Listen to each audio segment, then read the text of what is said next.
Hey, un elefante muy elegante, la trompa muy larga, la trompa gigante.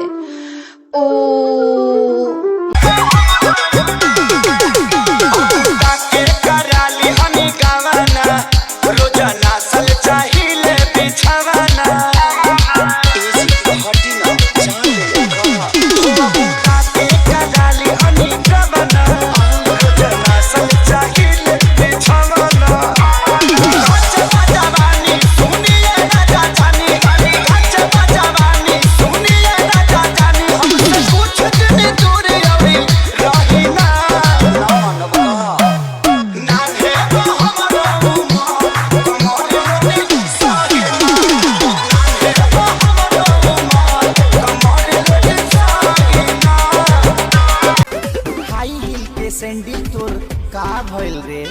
आ धइले नुबा कि फेका गइल रे तबे पाँव हम आवत रहनी दिया बाबू ताके जान जाई तो मम्मी हमके मारी ती लोटा के बना के जान तोहरा के खुदा भी हाथ मलत होई देख के हुस्न के जादू ओकर दिल भी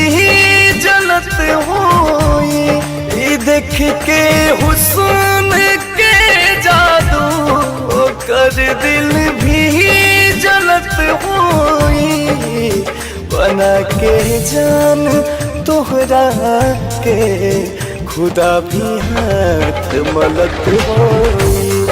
बना डरता जहाँ हमसे हम तो से डरते ये सब जाने मोरी रनिया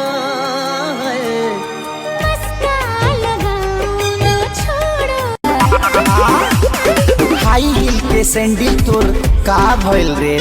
आ धइले नुबा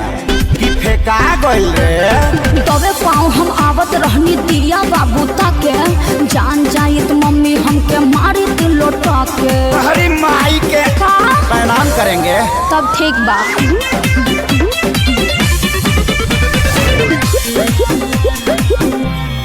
मेरे अप्पा के सामने जब भी मैं तुम्हारी तरफ देखूं, तुम अपना मुंडी हिलाना। ओके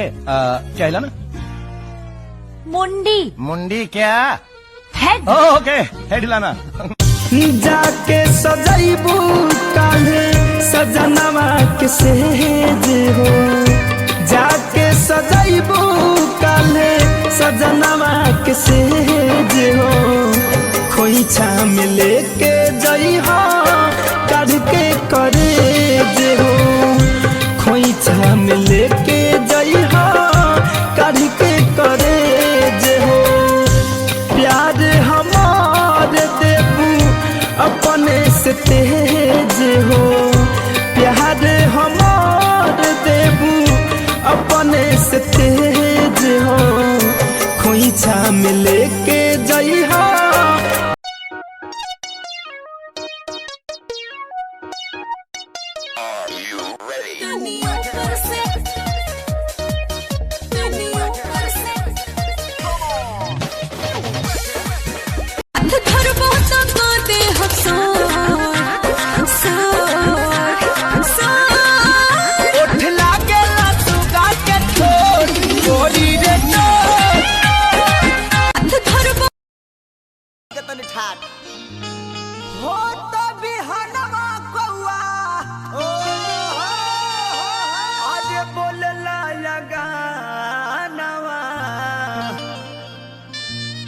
तो बंगाल से सजाना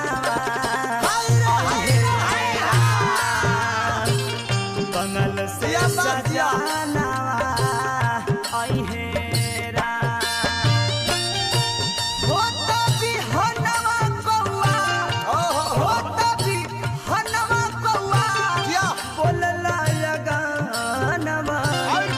बंगाल से सजाना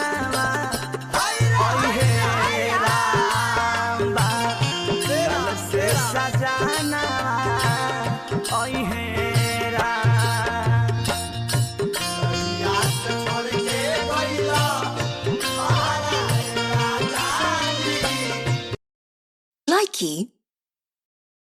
अरे फूल सुनला से काम चली सरनी के सब हाथ पार कइले